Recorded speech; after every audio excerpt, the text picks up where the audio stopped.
Assalamualaikum warahmatullahi wabarakatuh. Halo geng, apa kabar?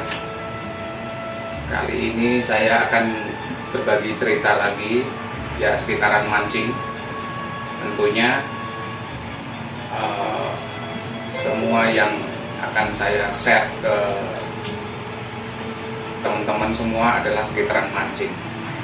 Sorry geng, ini siang ini saya sambil kerja dari rumah, ya sambil ngisi waktu bikin video lah buat iseng biar gak terlalu ruwet pikirannya. Jadi saya akan berbagi cerita tentang kejadian-kejadian aneh selama saya mancing. Jadi pasti kalian semua mengalami hal yang sama. Jadi pertama gini geng, saya mau bercerita kejadian-kejadian aneh dalam kita menyalurkan hobi mancing gitu kan. Tapi sebelumnya gini geng, saya itu akan bercerita bahwa saya itu mancing hanya khusus empang ya. Saya tidak berani mancing di laut. Tentunya ada pertimbangan yang prinsipal, artinya doktrin dari kakek saya itu melekat nama aslinya. Nah, saya sendiri memakai nama bahagia karena tujuan saya adalah mencari kebahagiaan, jadi namanya bahagia. Nah, semoga harapannya kalau mancing dengan nama bahagia itu hasilnya akan membuahkan kebahagiaan geng. Oke, terus di tempat saya geng, di Tangerang itu pemancingan empang itu banyak sekali geng, banyak sekali. Nah, yang pernah saya pancingin, artinya apa yang pernah saya mencoba di pemancingan itu udah banyak ya. Kembali ke pokok cerita tentang kejadian-kejadian aneh yang ada di pemancingan, di kolam pemancingan geng. Yang pertama itu saya akan cerita dari pemancingan Arinda. Pemancingan Arinda itu ada di Pondok Aren. Nah, saya itu waktu di sana dapat lapak pojok berdua. Itu biasanya kan rata-rata pemancingan kolam pemancingan itu kalau lomba itu dimulai jam 9 sampai jam 4. Ada yang jam 10 sampai jam 4 gitu, tapi kalau yang kebanyakan jam 9 sampai jam 4 sore. Jadi, nah di Arinda itu saya mancing start dari jam 9 itu sampai jam 1 siang, itu cuman narik 5 ekor geng. Sepi banget, ikan nggak ada. Adanya di sana, di tengah, di jauh lah dari lapak saya, karena saya lapak pojok waktu itu, lapak 35 pojok itu kan. Yang pojok itu ada lapak 1, ada 34, 35 sama 68. Jadi karena ada 68 lapak. Nah, saya ada di pojok 35. Nah, kejadian anehnya apa? Waktu itu jam 1:30 itu tiba-tiba itu cuaca mendung geng, mendung gitu kan. Terus angin kencang sekali gitu. Terus anginnya itu mengarah ke bagian lapak saya. Itu kencang sekali itu, sekitar setengah jaman lah, kencang gitu, sampai orang tuh menghentikan untuk mancing. Akhirnya dia agak mundur gitu, nggak pinggir di empang. Nah, terus akhirnya turun hujan tapi masih angin, tapi nggak sekencang waktu awal mau hujan. Nah, di situ ya sebenarnya sih nggak aneh ya, tapi bisa dijelaskan dengan logika. Tapi setelah kejadian itu ya lapak saya yang tadinya mati itu ikannya banyak banget ya, perpesan atau gelembung-gelembung udara yang dihasilkan dari nafas ikan itu dari ujung kaki istilahnya sampai ujung pipa pralon itu hampir ada gitu kan. Jadi kita melempar itu nggak usah nunggu benang tenggelam, itu udah pelampung itu udah ngetrek dididididid. Wah, enak banget ya. Itu yang dicari pemancing. Narikin satu terus dua, double maksudnya dua sampai triple, itu berapa kali itu narik tiga gitu. Akhirnya ya selesai lomba kita juara.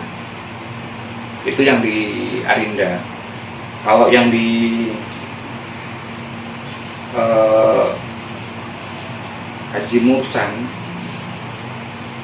Mursan itu saya pernah mendapati kejadian aneh juga. Kalau ini benar-benar aneh menurut saya. Tapi kalau mencari-cari logikanya sih ada juga sih. Jadi kejadiannya gini kayak, saya mancing kan seringnya sendiri gitu, biarpun 2 joran sendiri gitu. Kejadian anehnya adalah lapak saya lagi hidup. Artinya hidup itu dalam bahasa Empang pada umumnya itu lagi banyak ikannya lah gitu. Jadi saya 2 joran tuh sibuk, atas bawah gitu.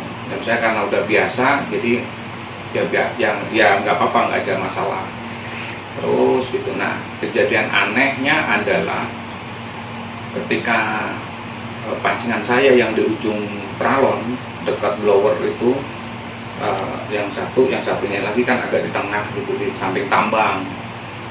Yang di atas di ujung itu dimakan, saya getar terus saya lepas ikannya, jorannya saya taruh karena yang di tengah dimakan, geng. Nah, ini saya taruh, yang depan saya taruh di bawah, ikannya saya lepas tadi kan.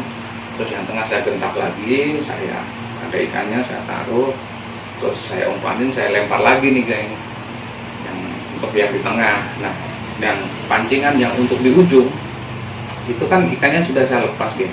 Itu saya angkat, loh ada ikannya, padahal ikannya tadi udah saya lepas.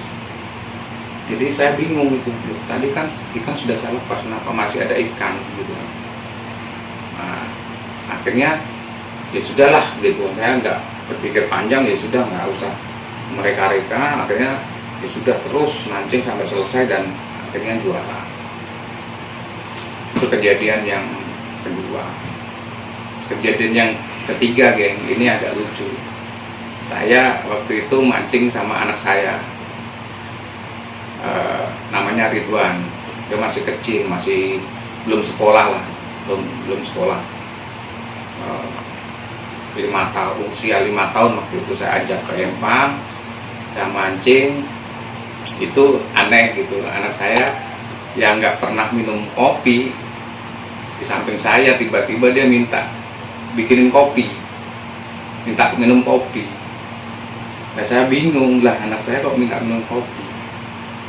Nah, akhirnya ya sudahlah, karena bapaknya ngopi, saya pesenin gitu kopi hitam, kami taruh. Itu saya mancing, nggak lama, geng, sebentar saya lihat, loh kok kopi yang panas kok tahu-tahu habis. Ternyata apa? Ternyata diminum sama anak saya, katanya. Kopinya kemana, Dek? Dia bilang habis diminum.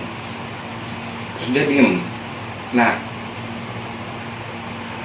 setelah itu ikan itu, geng, seempang tuh ngumpul di depan saya. Jadi saya narikin ikan, yang lainnya nonton, geng. Artinya nonton tuh nggak narik ikan. Terus aneh gitu, menurut saya aneh sih. Ya kayak gitu.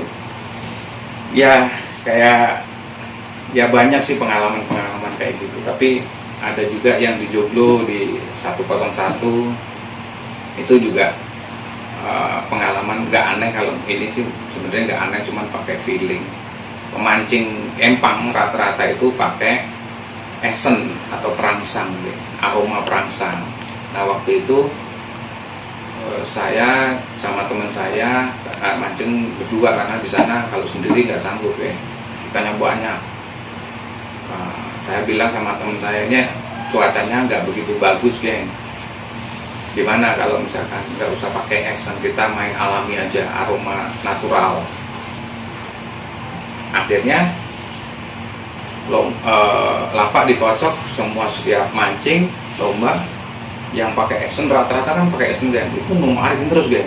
Oh, kita mah satu lama, satu lagi lama. Nah, tapi di pertengahan waktu lomba itu yang pakai action itu ngedrop, nggak narik, bukannya nggak narik tapi nariknya jadi berkurang.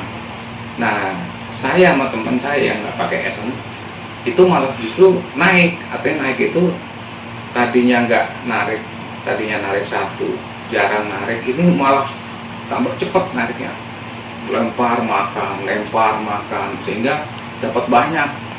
Dan hasilnya waktu itu langsung ditimbang, itu kita dapat, kalau di joglo itu kan nggak dihitung gitu, tapi ditimbang hasilnya waktu itu dapat 35 kilo. 35 kilo, yang lainnya ada yang 28 kilo, ada yang 25 kilo gitu-gitu. Tapi saya sama teman saya 35 kilo. Ya itu sih kalau misalkan dihitung ekor itu kurang lebih 100 lebih ya ekor. Nah, itu juara prestasi lumayan yang dapat. Waktu itu dapat prestasi untuk ya istilahnya mancing gratis lah. Itu sebenarnya bukan itu tujuan kami, bukan nyari juara tapi nyari kebahagiaan lah.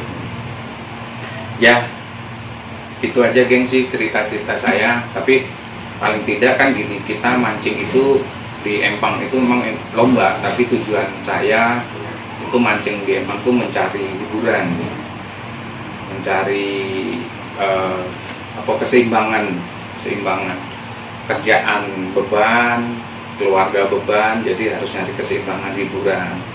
Jadi saya makanya dari awal saya tadi cerita bahwa nama saya pakai nama bahagia supaya saya mendapatkan kebahagiaan di empang. Ya itu geng, sedikit cerita saya masalah hal-hal yang agak aneh dalam pemancingan di kolam, dan tentunya kalian juga pasti pernah mengalami hal-hal yang mungkin agak aneh juga gitu. Ya itu cerita dari saya. Terima kasih, semoga kalian menikmati cerita saya. Kali ini saya cukupkan cerita tentang keanehan-keanehan yang ada di pemancingan. Terima kasih geng. Assalamualaikum warahmatullahi wabarakatuh.